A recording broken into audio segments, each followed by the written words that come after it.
to Psychedelics Today. Today on the show, we have Michelle Janikian. She is the author of the recently published book, Your Psilocybin Mushroom Companion. Really cool book. I personally haven't had the chance to check it out yet, but it's getting great reviews and she's getting a lot of media attention, which is great. Michelle and I met at Horizons this past year. It was really fun to link up with her in New York and talk about writing, all sorts of other fun stuff and situations and complications in the field of psychedelia. So yeah, Michelle is a writer for a number of sites, including ours. You can see her work on our site at psychedelicstoday.com/blog. She's written for Playboy, Herb, Rolling Stone, Mary Jane, Double Blind, High Times, and more. And I think we're going to keep working with Michelle for a while until she's bored of us. And I, just been really happy with her work so far. So really excited to have Michelle on the show today and dig into what her book is about and some other topics. So yeah, this was recorded, maybe early February or something. It was pre-corona. So interesting because we planned to link up like, 2 weeks after the recording during her book tour in Denver. So interesting timing, but I hope the book launch is still going strong. So I guess that's it for the intro here. Enjoy this interview with Michelle Janikian. If you want to support us, check out our Patreon at patreon.com/psychedelics today. You can leave a small or large monthly donation as low as $2 a month, and any little bit helps. If you want to help us out and you really enjoyed this episode, share it with a friend or share one of your favorite episodes with a friend or two, or maybe your grandma. We'd love any attention and any help spreading the word. We also have a few spots left in our Navigating Psychedelics course for clinicians and therapists. I think we're at about 6 open spots on that one. The European time zone slot is sold out. The available one is 7 p.m. U.S. Eastern time zone, so New York time. So 7 p.m. we meet starting May 7 on Thursdays for 8 weeks. And there's a ton of content in there, ton of education in there. And we've only received great reviews so far. So if you have any questions, email us. psychedelicstodayemail@gmail.com, and you can check out our course at psychedeliceducationcenter.com. I think that's it for right now. Thank you all for tuning in to Psychedelics Today. This is Joe Moore, and we'll see you on the other side. Welcome back to Psychedelics Today, everybody. Today on the show, we have Michelle Janikian, author of Your Psilocybin Mushroom Companion, an informative, easy-to-use guide for understanding magic mushrooms, from tips and trips to microdosing and psychedelic therapy. Welcome to the show, Michelle. Thank you so much, Joe. I'm super happy to be here. Big fan of the show. Oh, thank you. So we got to meet up at Horizons this past year, 2019 Horizons, and it was awesome to get to know you and actually start working with you after that. Yeah, so you've written a few pieces for us, and it's been awesome, and hopefully we can keep doing that. And you've also been published in Playboy. Have you been published in Mary Jane as well? Mm-hmm. Recently, yeah, did a couple for them. Cool, great. And largely you were a cannabis journalist, and then you decided to come into psychedelics? Yeah, I started reporting like 2 or 3 years ago on cannabis for High Times was actually my first. And then I had this piece in Rolling Stone about cannabis in Mexico, which kind of jump-started my whole career in this space. And then I was a staff writer at this cannabis publication called Herb. It was based in Toronto. It's still around, but it's just a little less active right now. And yeah, then I started writing a book after I worked for them for a year. I wrote the Psilocybin Mushroom Companion book. But yeah, I started reporting on psychedelics for Playboy a year before I started writing the book, and, looking at the psychedelic renaissance and a lot of the clinical trials and stuff. And then, yeah, really kind of coming into my own with this stuff recently. Yeah, that's excellent. And was there a certain moment that you decided, okay, I need to write this book? Or how did that fly for you? I mean, there was a bunch of moments. Just so much has been happening with mushrooms lately, and all these stories and Michael Pollan's book, and just, mushrooms really hitting the mainstream, where I just thought that, we really need a resource to help people use mushrooms safely. And that I had had like a bunch of, kind of like unprepared for mushroom trips as a teen, and just kind of wanted to prevent people from that experience. And also, like, I kept hearing from people like in the cannabis community everywhere, they're like, oh, psychedelics. Like, I don't know. I tried acid once and that was like intense. And then they told me the story and they were in this like terrible setting. Their mindset was all wrong. I was like, oh no, there's like basic safety information that you missed. And so I just tried to put it all together in one, like really kind of easy to read book. I talk about it when I like was telling people at Horizons about it, because they're like all really established psychedelic community members. I kind of like pitched it as like translating all the stuff we take for granted in the community for a more mainstream audience, just trying to make it as approachable, as woo-woo-less as possible as I could. And yeah.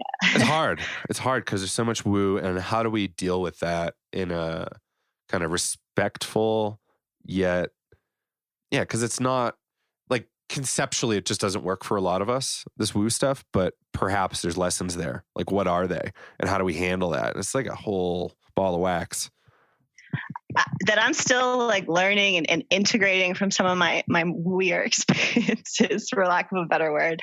But like, oh, there's so much value there, and like in the spiritual side of all this stuff, for sure. I just thought it turned a lot of people off that were really new to this, and to try to explain it in a way that they could understand. And then once you get more into it, then you start, I think, opening up to the woo, and it's like great and beautiful. But yeah, to just like have an easy to access resource for people was my goal. Yeah, that's great.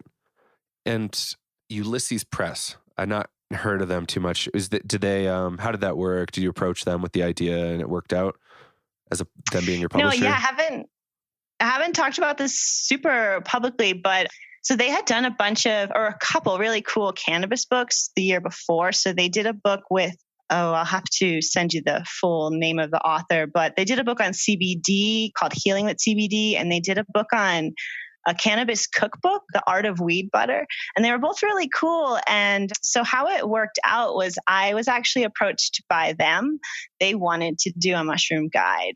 And another writer had recommended me as someone who is doing some good work on psychedelics for Playboy. And then I started really thinking about it and sent them not a whole book proposal, more like a pitch. And we had a lot of talks on my experience and all that kind of stuff. And then it all kind of came into place. I was like leaving my job at Herb too. It felt all very like right and cosmic, for lack of a better word. And no, I love that word. And, it all just really fell into place. I was lucky. It was a lot of right time, right place, but I also really felt like I really feel a connection with mushrooms, and really felt like this was like a calling for me to provide this resource for people. So mushrooms in our culture they're a really funny thing, right? Like, young kids just playing with these things to have weird times versus like people who are trying to really, I don't know, dig in to what's going on for them and to, feel better. Did you have some early experiences like in the States, like, I don't know, in your teenage years, or when did you first encounter mushrooms? Yeah, so definitely. I first took mushrooms when I was 17. I was a teenager in New Jersey. I write about it a little in the intro to my book. I was an enthusiastic cannabis consumer and still am, and just thought of mushrooms as like a similar experience. And I was right and wrong. Mushrooms are totally different, but also, I don't know, I keep actually coming back to cannabis as like a more sacred and psychedelic medicine than I actually realized recently. I took mushrooms for fun, and it was fun, but at the same time, like, I also had all these powerful realizations and insights, and like felt this deep connection with my friends that I would take them with. And so years later, when I started coming to all this like research and all these articles, and it just like made perfect sense that it was being used in this like therapeutic personal growth way, even though I wasn't really actively engaging it that way yet. I have started in the past like 5 years, but like, it just wasn't a surprise. It was like, oh yeah, mushrooms do give you this new perspective on yourself, your life, how you react to things, like such an array of experiences. And So I think that a lot of people have that experience when they take mushrooms for fun in social settings or whatever, and they realize like, whoa, there's a lot more going on here. And I think that's an okay way to get into it too. I don't think there's anything wrong with that. Yeah, totally. Like it's essentially been, well, my path's been long and winding, but generally speaking, my psychedelic use is in, what looks like a recreational setting, but I come out glowing for months after. And, I might be laughing at ridiculous stuff that's happening, but there's so much, like you're saying, bonding and like insight happening at the same time. Perhaps it would be quote unquote more effective. I would have to do it less, which I don't really necessarily want to do if I was laying down with eye shades on, but it's still an amazing time. But how do you balance those things, and what's equal and what's the other? I don't know. Like it's, there's a lot of discussion to be had there, and just doing this stuff safely is, I think, probably the most important thing. And then, total effect on the other end is a different discussion, I guess. Yeah, absolutely. And I really love what you guys are doing, because you could be open about that and stuff like, well, to an extent, like I think that, right now with psychedelics, it can be a little overly medicalized. And if you're not doing it with eye shades and headphones with a guide, you're like doing it wrong. And I just don't really love Am I that. the asshole? Right. Like some people say that, but yeah, you're totally right. Like, what's the right way? As long as we're doing, I think safety is the right way, whether you're out in nature with your best friends or you are going to a retreat, you're doing a clinical trial. Like, I think there's multiple right ways. I think that, and that's why I included a bunch of them in the book. So I talk about like ceremonial indigenous use. I talk about the clinical trials, some of the older studies. And then I talk a lot about my personal experience. I interviewed like a bunch of people who take mushrooms just like a few times a year at home or out at in nature on a vacation or something, and learned so much. Like, people take them for all different reasons. But as long as you're being safe with yourself, with your surroundings, the people you're with, and you're like preparing, like, I think it's okay. I mean, it's not legal yet. So, but like, right. That might be the biggest risk, right? Like, yeah, jail. I do. I put that in the book. Like, depending on who you are too, like carrying mushrooms in public, like, or being on mushrooms and acting a little weird, that could be way more dangerous than like just enjoying a trip or like having a psychedelic experience, I think. I have to say that being in and around Denver, I don't live in Denver, but say for example, I or somebody I know is carrying mushrooms in their pocket, and you go to a concert, like, it's a totally different feeling. It's just like you have a joint in your pocket now in Colorado. It's like, that's the feeling. I don't know that that's what I should be feeling or my friends should be feeling, but it's a really interesting scenario, and it feels safer. So the legal situation is certainly I guess, has a big influence on the experience itself. So like, if you're in a legal country or decriminalized zone, it's an amazing difference. Yeah, and I've been exploring that a lot recently in my work on cannabis as well, because I've been doing a little research on this like psychedelic or therapeutic use of cannabis. And a lot of the folks I interviewed, they've been using cannabis for years, but it's only in the past few years that they really feel comfortable just like letting go to the experience, because the whole like stigma of like, I'm going to get arrested, this is going to make me a lazy, crazy person, or like whatever, is like lifting. And so the fear is lifting. And I guess maybe the ability to just like let go and enjoy the experience is, becoming just more normal. And that's like so beautiful. And I think, with decrim initiatives, that could happen with mushrooms too. And that's so exciting for me. And it makes me so happy. And you recently got to go help out with a mushroom retreat somewhere. We can keep it anonymous if you want, but how was that experience for you? That was amazing. So I don't have to keep it anonymous. Your call. Let's talk about it. So I just volunteered as a trip sitter at a week-long women's retreat here in Mexico. It was on the Oaxacan coast near Puerto Escondido.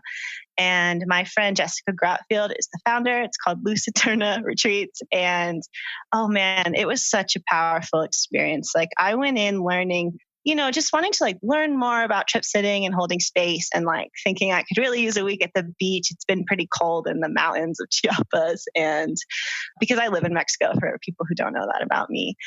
And I got so much more out of it that I'm still integrating because it was like less than 2 weeks ago. But it was so powerful to be around, like not only the like other facilitators who are way more experienced, like medicine women, but also all the guests who were just going through these beautiful transformational experiences. And to just holding space was a lot more about being there for them in between ceremonies. So like, just like when they wanted to talk about anything, it was all really relevant and like all part of the medicine. But I was just like really trying to be there for people to just go through their experiences in ceremony and outside of ceremony and just like be a supportive presence for them.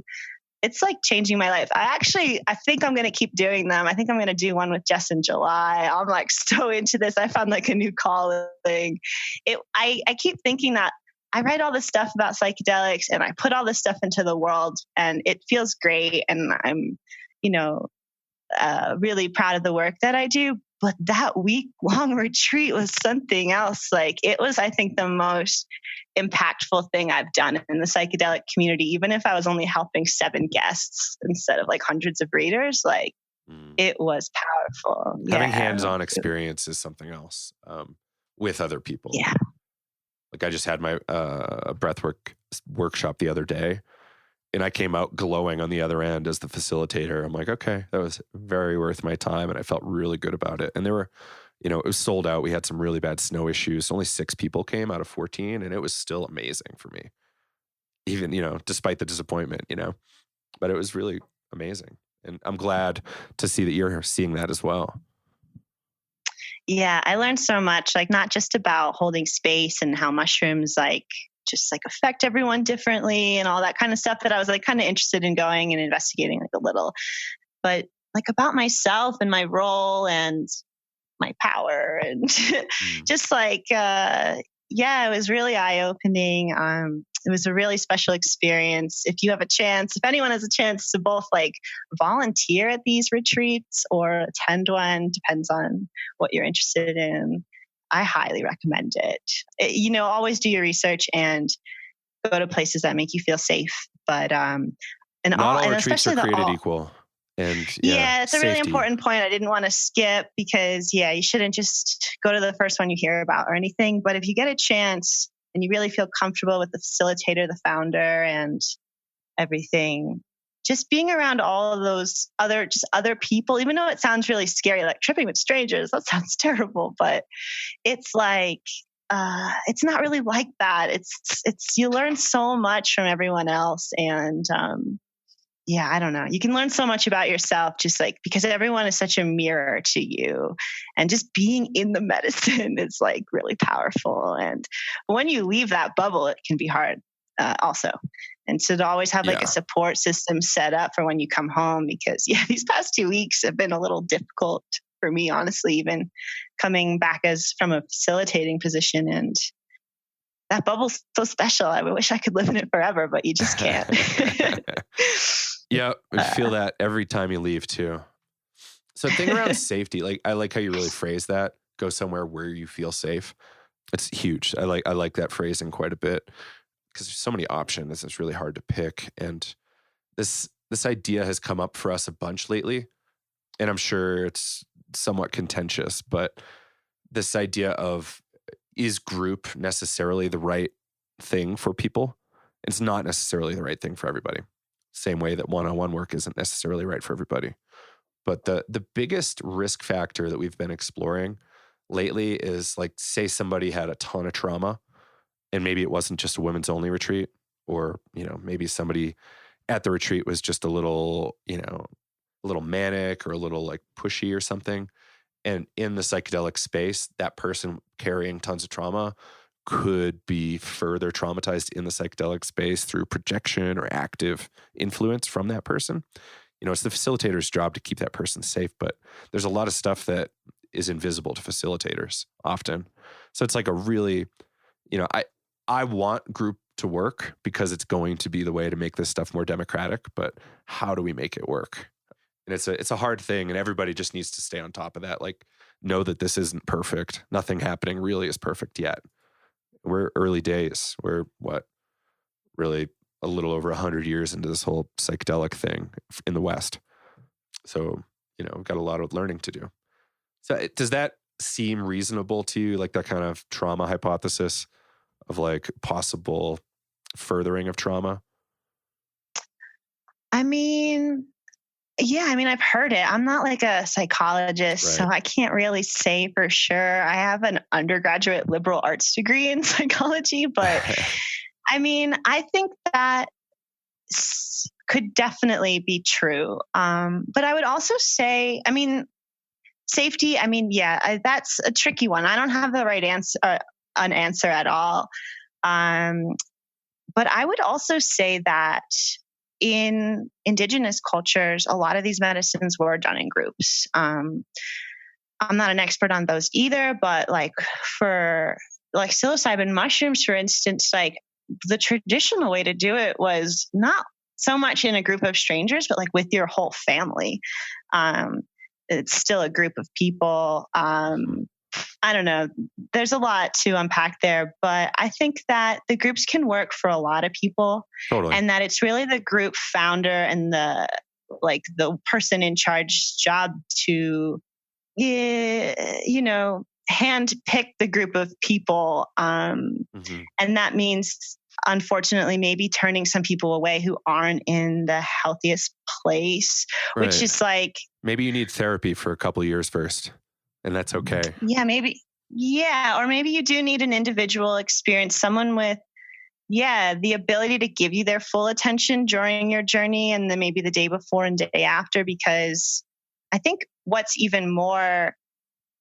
possible for people with a lot of trauma, like during their trip, they might not interfere with anyone else, but it could be the times when you're not tripping, where they can just kind of, I don't know how to put it, but they can need the most support, especially when you mentioned mania. Like that's more likely to happen in a few days after a psychedelic experience, I think, and stuff like that. It's a complicated place to navigate. I was just a volunteer. I didn't found a retreat center, so I don't have a lot of answers, to be honest. No, you don't have to have the answers. That's a high level, like theoretical question, right? And I totally agree. Like group should be the way of the future. It's just how do we figure that out? So I wanted to back people up. Should or go do ahead. what feels right for them. Yes. I was just going to say, just real quick, like, do what feels right for you. If you think a group experience can help you break out of your shell more and like, that kind of thing, like that's what it helped for me as someone who struggles with social anxiety a lot, and I'm shy and like can just have difficulty speaking up. Like the group environment really helped me. But that's not for everyone. That's not why everyone goes to a mushroom retreat. I think you should really check in with yourself and, do a lot of introspection before you decide, and do what feels right, what makes you feel comfortable and safe, right? For sure. Yeah. And that is key. If you don't feel safe, like really examine that and examine like why you might go further if you don't feel safe. Exactly. And it's okay to say, I don't feel safe, and back out too. Yeah. It could definitely. be your body even telling when you you're something. there. Yeah. Yeah. Yeah. I think that's important. It's hard because you spend all this money and all this stuff, but you got to just feel safe. Yeah. So I was just kind of looking at your description on Amazon for your book, and I noticed you went to Sarah Lawrence, and it's in a somewhat obscure school. Not too many people know about it, but you've got at the very least two very notable people for me that were involved in Sarah Lawrence. Do you have any guesses before I jump in? Joseph Campbell. Yeah, right? slam dunk. Yeah. How about number two? Ooh. There's so many. I have no idea. So I only really know two. And the other one is Christina Groff, wife of Stanislav Grof, former wife, and co-founder of holotropic breathwork. Yeah. I didn't know Christina Groff went to Sarah Lawrence. That's amazing. Joseph actually. Campbell essentially introduced those two, Stan and Christina. Yeah. Oh my God. I have to go back and tell them. Love stories in history. I really just love that whole thing with Stan and Joseph Campbell and Christina at Esalen. And Stan and Joseph Campbell had a great relationship talking about mythology. And Campbell would often refer people to Stan. Like, I can't really go there into the far out stuff. I'm just a mythologist. Go talk to this guy. And it was pretty cool. That's so cool. There's been a lot of artists, filmmakers, writers, especially that are Sarah Lawrence grads. It is kind of a weird school. I'm proud that I went to Sarah Lawrence. But if you don't know what it is, it's like nothing. But if you do know what it is, you're like, oh. Was it primarily a women's school for a long time and became co-ed, or what's the story there? I think it became co-ed in like 69 or something. So it's been co-ed for a while, but it was actually like when it first opened in the early 20th century, I think it was like a finishing school for women, like for rich women to become really polite and to make good wives. But then it became this kind of radical feminist, liberal place where, you design your own curriculum, you study whatever you want in a way. There's no majors. You only take 3 classes. You do a lot of conference work, which is kind of like a thesis for every class. It's a lot of writing, which is why I went. I always wanted to be a writer. I didn't know exactly how it would turn out. But here I am. Yeah. Radical feminist school, and you're writing for Playboy, which is an interesting thing. Like, it's, I love that Playboy's publishing your stuff, and, it's just going to be like in some ways it's not feminist, in other ways it is feminist. It's like a really weird publication. But they've been publishing stuff on drugs and psychedelics for many decades, when a lot of other publications wouldn't. Robert Anton Wilson, I think, was editor there, and he was close friends with Tim Leary. So it's a really kind of cool lineage you're kind of carrying on in a way, kind of playing in that same sandbox as all those luminaries from the past. Oh, what an honor. No, I mean, I really like working there. Their slogan now is like thoughtfully rebellious. So yeah, that's they've always been kind of like a counterculture magazine. And, nudity used to be like a very taboo counterculture thing. And they were like pushing boundaries. And now they're pushing boundaries in other ways because there's just like naked people everywhere. It's like, no, it's an honor. I really like working with them. And they, more than half their women staff is women now. I work with a lot of women editors and everything. And they're really good to me. I really like working at Playboy. I'm just a contributor, to be clear. That's cool. But yeah. Yeah, someday you'll get the invite to the parties at the mansion, but who knows? I don't actually even know if they do those. Once. Oh, yeah? I think they sold the mansion. I don't know if I'm supposed to be talking about this because I don't actually do it. But, sometimes they invite me to parties in LA like 3 days before they happen, and I don't live in LA, and it's like, I can't, but thank you.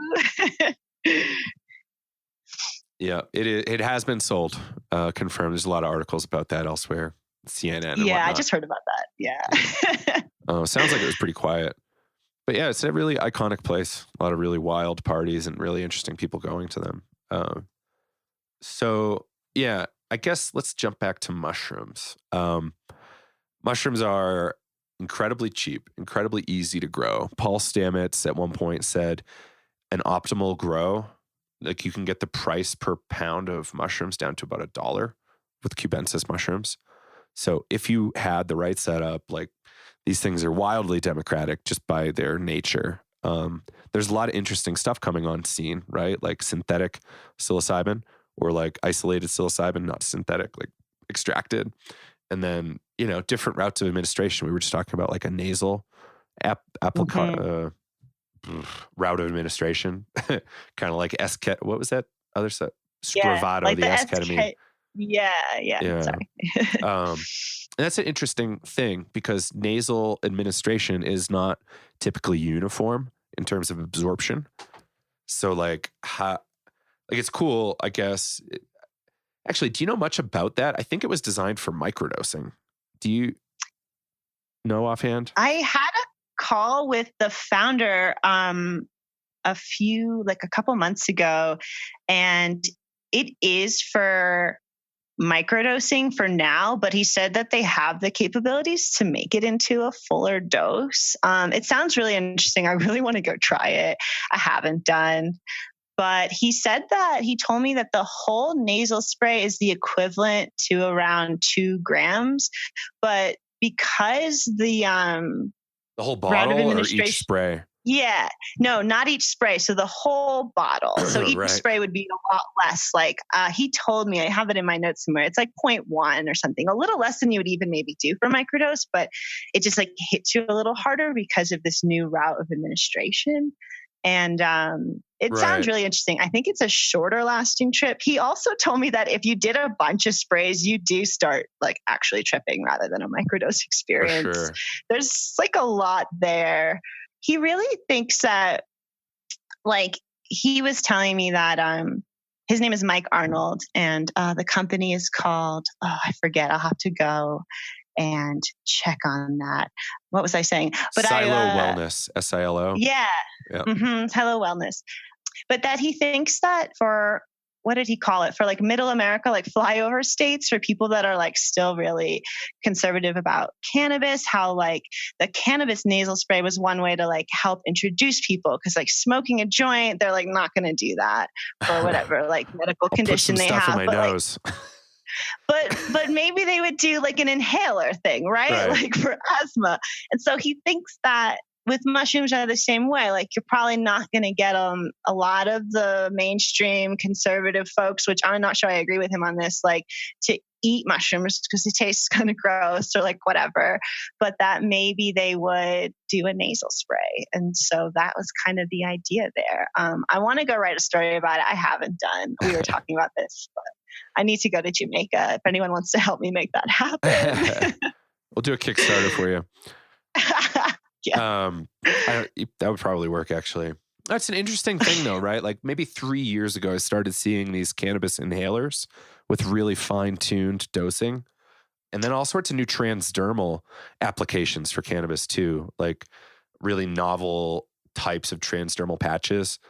So there's all sorts of routes of administration now, and all sorts of different products, and like this technology, it's like you develop it once, and it could be used for all sorts of different molecules. So, you know, some might work better than others depending on what's going on. But, you know, there's not that many different types of chemicals, like realistically, for these applications. It's interesting, right? Because you could just grind this stuff up and put it in a little capsule. So you don't have to get mushrooms stuck in your teeth. Or, you know, drink it out of a tea, like the ginger tea with some lemon, like that's been going on for decades, if not more. So there's so many different routes of administration. And maybe that's it. Like people just need to pick one that's right for them, what makes them feel safest. Actually, that's probably it. Like the most fundamental thing is safety going in, like not feeling vulnerable and at risk. Like, and you know, if you're like many people, you don't like putting stuff up in your nose. But, you know, maybe you're okay eating pills or using an inhaler or just chomping on mushrooms or drinking tea. Like there's so many different ways. So it's nice to see the diversity. I have a little bit of skepticism about how this is all going to play out in terms of like what the market will look like. But we've got time. We've got years for this stuff to really play out. I assume you've tried the tea and you've tried the pills and you've chewed them whole, right? Yeah, I have a little recipe for a tea in the book too, because that's my favorite route of administration. Like I just, you know, it's a really easy little thing. You know, you blitz up some mushrooms, put some hot water and ginger, and then you can add like some honey or lemon to taste. And it's really quite easy. And I think it's like, for me as someone who gets nauseous easily just in general. And so mushrooms like on the come up can really make me kind of nauseous. So I like the tea, and I like to like fast for like 4 hours before, not like totally, but just like no food in my stomach, skip one meal, have a tea, and it helps to prevent some nausea. And also, I think it kicks in a little faster when you just like eat some mushrooms. Or I used to, when I was a teen, like eat it on a slice of pizza or like a peanut butter sandwich. And I think that increased my nausea and also like took longer to kick in because my body was like digesting all this different, like heavy, fatty stuff. Right. And does your body have the time or energy to go after these smaller things and get it in? And yeah, the tea, it makes it like suspended in a solution, and it goes in your body quicker if it's just in liquid, right? And I think similarly with powdered mushrooms, there's more surface area. especially if you don't have much going on in your stomach. So it's easier for the molecules to come out. But tea could be optimal. I honestly, actually, I haven't tried tea yet. I don't know why, but probably will have to do that soon. And this idea of like the nasal spray one kicks in harder. That's really interesting to me. Like, what is that? Well, it's the raw molecule, right? So there's no real, like, it doesn't have to break stuff down. It's going like right to your brain. Your brain's right there from the nasal introduction site, your nose. And, that's why people do cocaine that way. It hits super quick. So like, why wouldn't psilocybin have the same thing? And that's interesting though. Like, what if 0.1 is the ideal dose for like mood change? We don't have the data for that, but like, 0.1 nasally, like you don't have to trip, but it's going right to your brain. So something's probably going to happen. Yeah. And I think like the exact dosing thing, like you were saying, is a really big appeal of the nasal spray too. And like that would make people feel more comfortable, right? Because like when you eat mushrooms, like it depends on who grew them, what strain they are, or species, and like all this stuff. And they can have all these different experiences, the entourage effect. These are all like also benefits. But for someone for their first time, that could be a little scary and add to the anxiety, add to the feeling of unsafety, uncomfortable, and could affect the whole experience. So I think it'll just be to each his own. I think it's really exciting to try new strains, but I'm a mushroom person. Right. Like when does, when is the market going to be such that we can try Golden Teacher one day, B+ the next, and et cetera?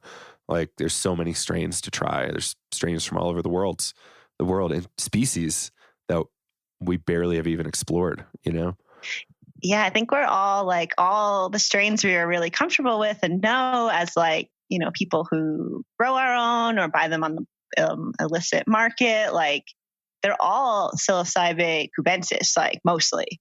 And so, but then there's like 180 other species that contain psilocybin. And so it's like exciting. Like, Are they different? Like, yeah, I think it's exciting, but they're harder to grow, I think, at home. It's just the main reason that you don't have a lot of options. Right. People who live in different countries, like Liberty Caps are really big in England. So like English people have more experience with those and like they just grow everywhere. And so, yeah, it's interesting. I'm definitely curious. That's as much as I'll say. So interesting though, like no, but Psilocybe tamponensis is like the truffle strain or species. And that's what you see in the Netherlands as a legal option. And it was found outside Tampa, Florida, which is super interesting and barely found elsewhere in the wild.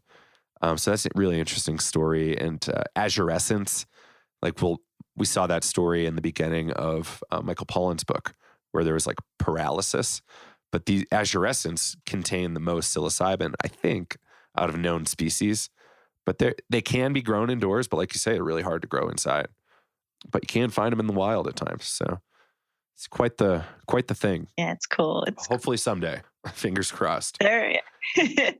Mushrooms are beautiful. They're amazing. I still like just find it so surprising. It makes me laugh that they just grow in nature all over the world and contain psilocybin. Like it's still so bizarre to me. I don't know. It's amazing. It's beautiful. Yeah. Have you looked, I think we talked about it when we were together in person in New York, but the Telluride Mushroom Festival that happens every year, essentially, in my opinion, the longest running psychedelic conference in the world, because psychedelics have been part of this conference for decades. Happens a few weeks before Burning Man, I think mid-August every year. And it's quite the extraordinary event. Mushroom lovers from across the world come. And what makes it unique is that it's not part of the NAMA, the North American Mycological Association or Society. And they are able to, like, because they're not affiliated, they can talk openly about psychedelics. NAMA and like other large mushroom groups don't like to talk about psychedelics. So it's really, really a cool conference. So maybe keep an eye there. I'm going to try to go again. I'm going to try to get a speaking spot. I don't know if it's going to work, but I'll try to do it. But worst case, maybe just breath work days leading up to it. Oh, that'd be cool. I did just look it up the other day because everyone keeps mentioning it to me, and they did post their dates for 2020. And I was also thinking, I was like, how can I afford to go to this? Maybe they want a speaker. Maybe we do a presentation together. That could work. That could work. But, I can pitch it. I I would know love the to guy go. that runs it. I know a few of the leaders there, and yeah, that would be a cool thing to pitch. Yeah. If you're listening, we are down. And okay, so what else are you seeing that's really interesting in the psychedelic world right now? Like you've been talking to a lot of people, you've been writing a lot. Like Jamaica obviously is a real hot spot. There's a lot of really weird and interesting things happening there. Weird, just all this money and like kind of newcomers are rushing there. Like what's been interesting to you, maybe outside like the standard mushroom discussion? That's a really good question. I guess for me right now, like there is so much talk about, the money, and now these investors are investing in psychedelics, and there's these little investor conferences popping up, and those don't interest me at all. Like that's like, I don't know. I kept seeing that with cannabis as a reporter, and I'm just like, I don't know. Like the whole medicalization thing is like really good. And I hope that people have these options, and I hope that they can sort of be accessible, even though just like therapy in general is only accessible to like middle-class people with good jobs and health insurance. So it's like, I don't know, hard. But for me, I'm just really interested in people who are like coming out and talking about psychedelics, like for all sorts of reasons. Like the transformative mental health benefits are great, but like I think that we need to highlight more stories that are not so black and white. Like I really love the Thank You Plant Medicine campaign. Like I think it's really important. And if you don't know about it, on February 20th, like they're doing this huge like internet, everyone's like, a lot of people in the psychedelic community are like coming out as psychedelic and talking about how plant medicine or psychedelics have transformed their lives. And I just can feel, even though I really support it, like, I don't know, a little bit of an outsider, because like I take psychedelics sometimes and I really enjoy them and benefit from them, but they haven't totally transformed my life. I don't know. I feel weird saying it in public, but like I struggle with depression and anxiety like a lot. And although mushrooms like really help and they give me insight and like can boost my confidence and like, but it hasn't changed who I am. And I'm starting to learn that that's probably a good thing and that they probably were never going to at all. But I guess I can get a little like, right, like a little confused with all the narratives. Like the title of Michael Pollan's book was How to Change Your Mind. And I'm like, but my mind's not changing. What's wrong with me? And like, but it did temporarily, right? It's like a state of mind versus like a permanent change, right? Like, how do we look at that? Yeah. And I think that like, there's so much value to people who get a lot of help from mental health struggles using mushrooms, but that I guess that there's just so much more to it. And I just get a little afraid that people are going to take mushrooms thinking it's going to like solve all their problems, and like it doesn't. And then they get even more depressed or something. And like that's happened to me. Like I was like, am I broken? Like, but I think that what I'm learning, and then what I saw at the retreat, I was like praying at the altar, and I was having like what I thought was a lot of anxiety. And then I was like, wait, maybe this is like actually my gift. Like maybe like overthinking things is actually kind of a benefit. Like maybe some people aren't like as careful with their words and their reactions to things, and maybe my whole like shy, introverted anxiety thing is actually like helping me and part of how I can help the community or something. I'm still trying to figure it out, but maybe they don't change who you are. Maybe they still can help you change your mind. Like it's your perspective that changes. And so maybe I'm like, I can still struggle with depression and social anxiety and stuff, but my perspective on it is changing. Like maybe it's okay, or like maybe it's, I don't know, maybe it's not as bad. Maybe I don't need to change it totally. Like maybe I can just kind of like accept it and and like work through it instead of trying to solve it. I don't know if that makes a lot of sense, but psychedelics help me, but they just don't solve all my problems. Like, I don't know. It's maybe because I have too much experience. I don't know. You're totally right. Like, they will not solve all your problems. A lot of people pitch this as if it's, you know, the all thing to all people, like a philosopher's stone type thing. Like, this is, you know, in one sense, yes, it can play like this role as if it's like the alchemist's like ultimate dream. But there's also, you know, a lot of fallout. Some people get hurt. Some people don't get better. Some people will have miraculous results. But this is some people. And this is not saying 20% or like 10% even. Some people will go spend $10,000 on a mushroom one-on-one session and not necessarily have the result they were looking for. You know, the same way you spend $1 million on your cancer therapy and you still die. You know, like, medicine is not perfect. It's both an art and a science. And how do we evolve this thing together is really it. And being honest like that is really important. Like, probably if somebody analyzed you, I would do a slight gamble that your scores on certain measures would have improved overall. But you're still living with it day to day, and it doesn't necessarily feel all the way different because you're still there with you, right? It's and it's hard to notice that. I have to look back like 15, 20 years to go, okay, like, yeah, I've come a long way, and psychedelics and breathwork have really helped. I'd almost say MDMA helped me the most, but who knows? Mushroom people don't like hearing that. I'll let them, yell at me. You can email me, psychedelics@email@gmail.com if you want to yell at me. That's fine. But you know, it's quite the thing, right? Like, how do we get into a place where we feel healthier and don't have the same problems we had before? And it's really freaking diligent effort over your lifetime. And it's, you know, the mushrooms aren't doing it for you. You still have to suffer through it, do work. And, you know, same thing with ayahuasca. You get homework and you have to do that. And, you know, you get these messages with LSD and MDMA or insights that you're like, okay, like, I guess I need to look at that a little bit. And, you know, there's a lot of people with addiction try to geolocate, like they call it a geographic. Like, okay, I'm going to move from New York to Los Angeles because obviously I can't stand New York. That's why I drink all the time. And I'm not going to be a drinker once I get to Los Angeles or whatever, do drugs. And that's called pulling a geographic in addiction circles. And, you know, we can try to do that. Like, let's move to the rainforest and drink ayahuasca for a year. Like, you're still going to have a lot of what you had before when you come back. Like, you're going to have a lot of interesting experiences, and maybe some things will be quote unquote healed. But, you know, what does that actually mean? And like, are you really healed? Or are you going to just go like do the missionary thing that a lot of people do and preach the gospel of the jungle, you know, which is fine, but like, realize it's a religious thing. I don't know. That's my tirade on this subject.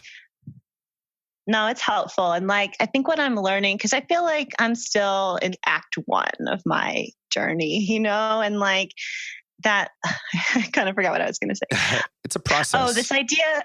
Yeah, it's just such a process, and you have to like trust it. That's so hard. And the idea, I guess I kind of had a misconception of like what healed would be. Like, you know, I was reporting Right. on all this stuff, and I was like, oh, this is so exciting. Like, maybe this can help me. Maybe I'm getting a little too personal with it. And like, it is helping me so much. And you're right. Like, it gives me insight, and it's really how we like engage those insights later, and how we keep engaging them, and like how we act on them. But I guess I really just wanted that like heart racy, sweaty feeling before I talk to someone to go away. And it hasn't done. And it's like, shit. But, you know, it is helping me be more confident. And I am maybe a little less sweaty than I was my last interview. So maybe it is working. It's just such a long process that it can just be hard when you're in the middle of it. Like, I want to say that mushrooms saved me from suicide, but I don't know yet. Like, I don't know.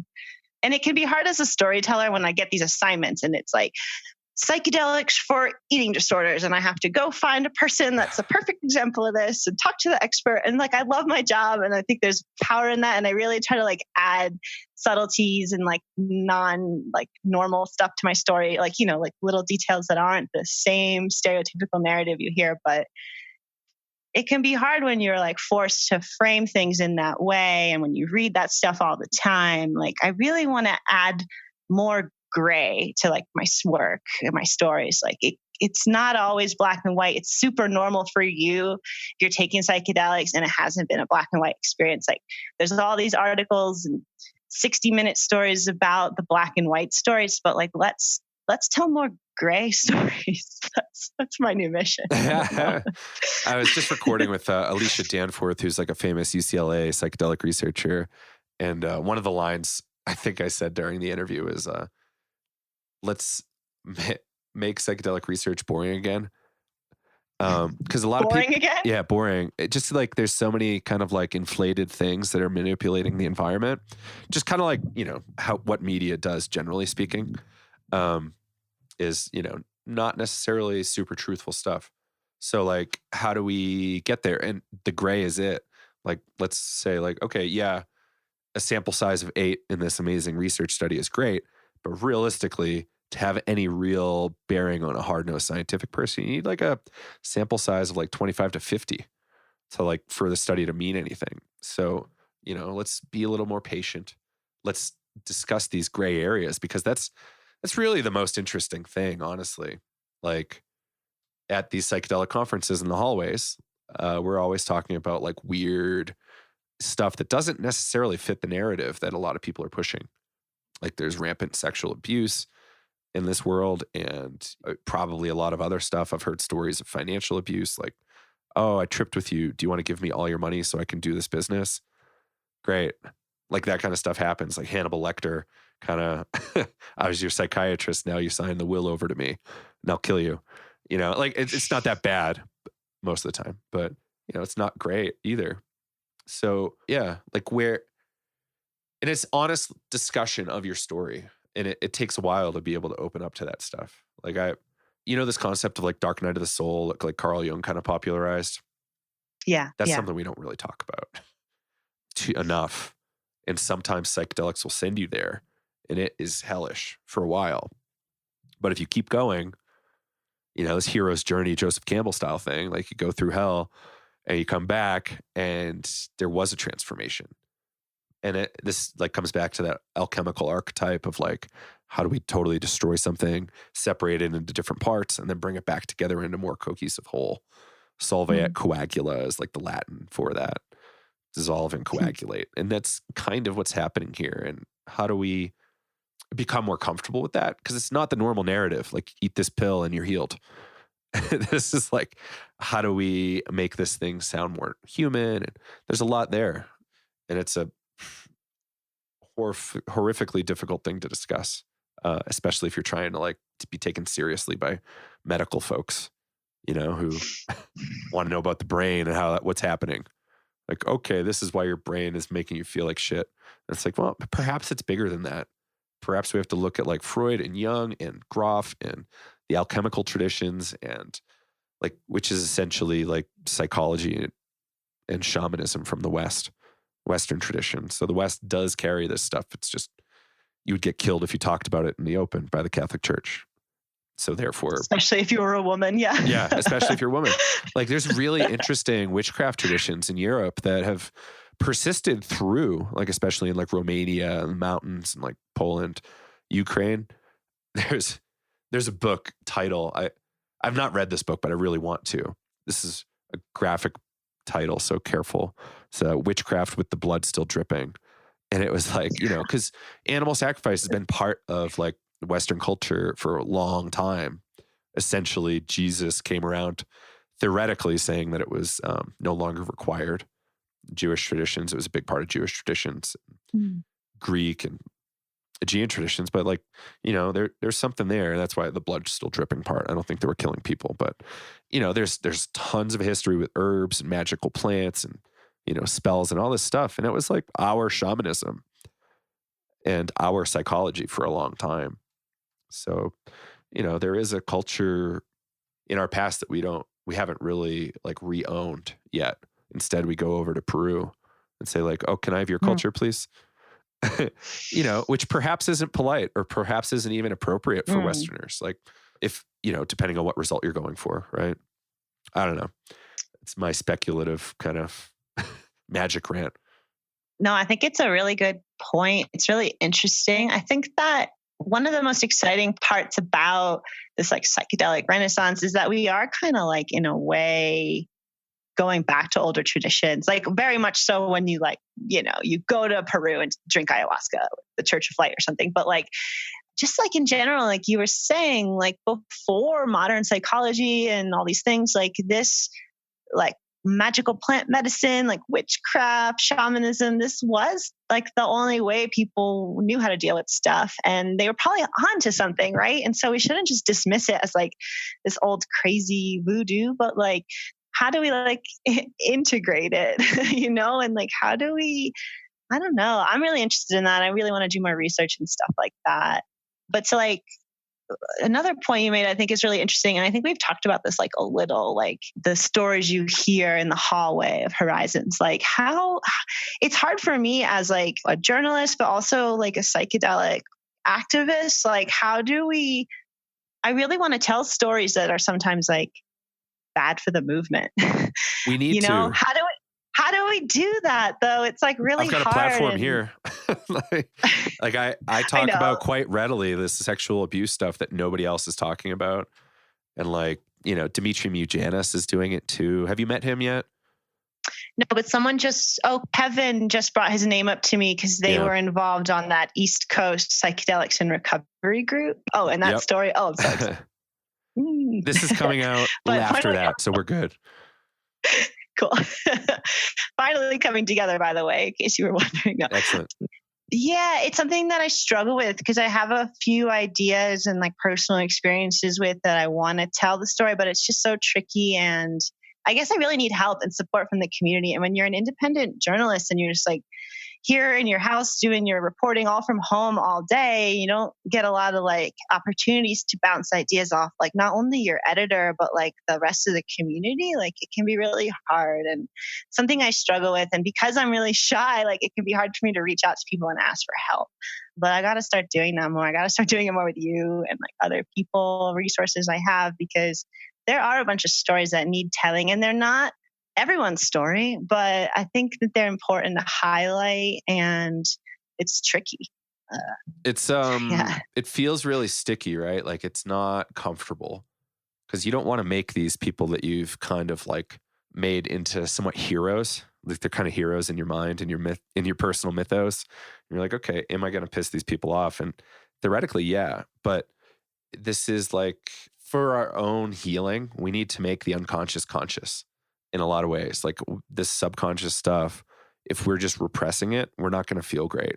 And how do we make that bigger and more part of our day to day? And that's kind of like a personal integration. You don't need psychedelics to do that. You could just do dreams and journaling, and you could make a lot of progress, especially if you had a therapist that was skilled, And there's body material that's unconscious. All the somatic therapy stuff is coming on. So like, somatic experiencing and Hakomi and more. And culturally, like in this weird subculture, like I hate to call it community because all I see is infighting often, but like, this weird psychedelic subculture has a lot of repressed stuff going on. And how do we talk about that? And we need to. And once we talk about it and it becomes a better part or a more conscious part of our dialogues, then we make real progress. Yeah. I mean, you also just like exactly explained a therapeutic psychedelic experience, right? Because it's going to be uncomfortable, but you have to like sit with it and talk about it and bring it into the light. And then maybe like, you can figure some shit out. And like, I think that that's exactly what we need to do. And it's so hard, right? We talk so much about like the benefits of being uncomfortable in a psychedelic experience.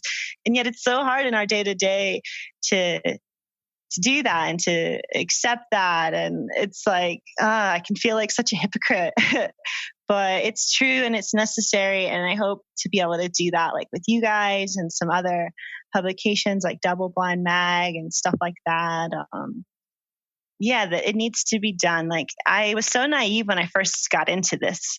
I was like, oh man, this is going to save the world. Everyone's like, blah, blah, blah. And then I kept getting like kind of shit on by psychedelic people. And it was like, I thought you're supposed to be super woke and nice and empathetic, and you're just a dick. And but then it's like, duh, we're all just like people. Some of us are having bad days. You don't know what's going on. Like, they're not gods. Like, I guess you're right. Like, this mythos in my mind, like all these people that we idolize in the community. And not to say that they haven't done amazing work and made amazing progress for this subculture, this movement, but yeah, I mean, no one's perfect. We're all human. It's complicated, but it also like needs to be talked about. And yeah, finding just like ways to do that that's 2020, I guess. That's our next mission. Yeah. I made a conscious decision maybe mid-summer of last year to say, like, I don't need to be friends with all these people. Like, I would love to. I'm perhaps considered a colleague, I guess, maybe. But like, largely, I don't necessarily want to be friends with them because I don't want to be held back in saying things that I think need to be said. And like, perhaps we'll get a few allies along the way, but you know, I don't need to be friends with everybody. And they're not necessarily woke, you know, like they're amplified. They've been doing psychedelics, so stuff's really going for them. And you know, what is woke other than a new narrative that you've adopted? And, you know, perhaps there's some serious errors in the woke situation. And perhaps psychedelics and psychedelic use will help you see that. Perhaps, hopefully. Yeah, hopefully. It can be hard. It can seem like everyone's friends too. Like, you hear that like everyone goes to Burning Man together, and I'm like, I've never been to Burning Man. I can't afford to go to Burning Man. What? Like, And so I can feel like such an outsider. And this whole like going to the conferences and stuff can be extra hard for me because you can feel like everyone knows each other, they've bonded, they've tripped together, and I'm just out here like trying to tell some stories, but I don't know. But we chatted about this. Like, I didn't necessarily have the best time at Horizons this year. Like, there was all sorts of dynamics happening that I was not happy with. And I don't want to really get into that here, but like, you know, it might look great from that like Instagram lifestyle shot, but it's like, Jesus, there's so much happening that is unsaid in these photos. Burning Man, though, you can get cheap tickets. You just have to apply for them.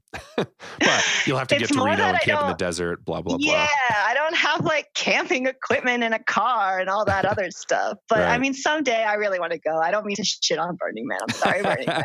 No, it's expensive. I respect it's what beautiful, you do but it's so much money.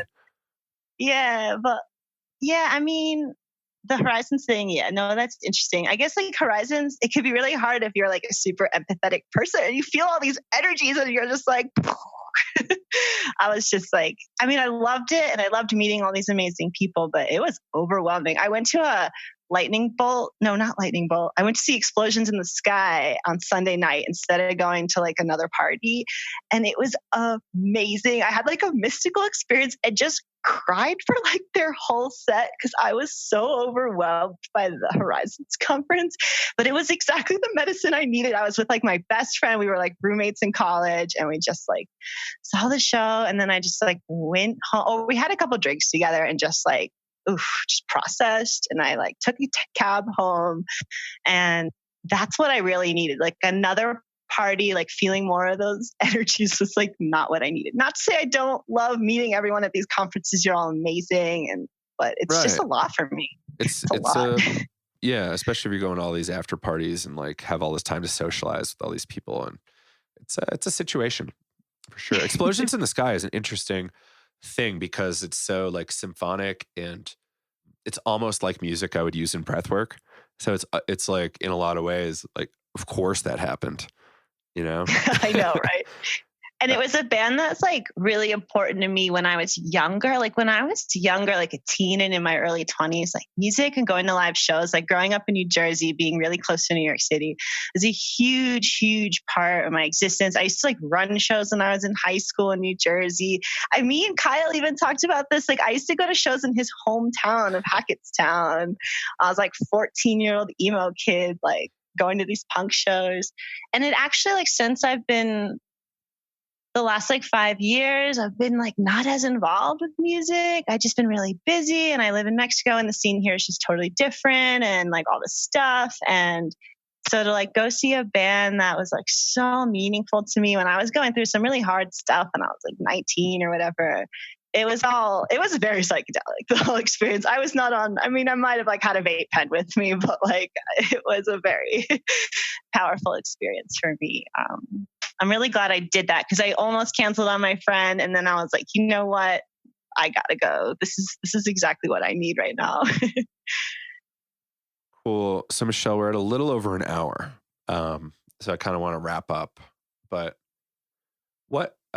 so people can find your book all over, and you've got some events coming up. You'll be in Denver in March. Hopefully this is out by then. But what else is going on? Yeah, so I'm doing like a mini West Coast book tour in March. I have the dates up here if you don't mind. Yeah, go for it. So yeah, on March 16th, I'm going to come to Denver to talk about my book with the Psychedelic Club of Denver and the Denver Mushroom Cooperative.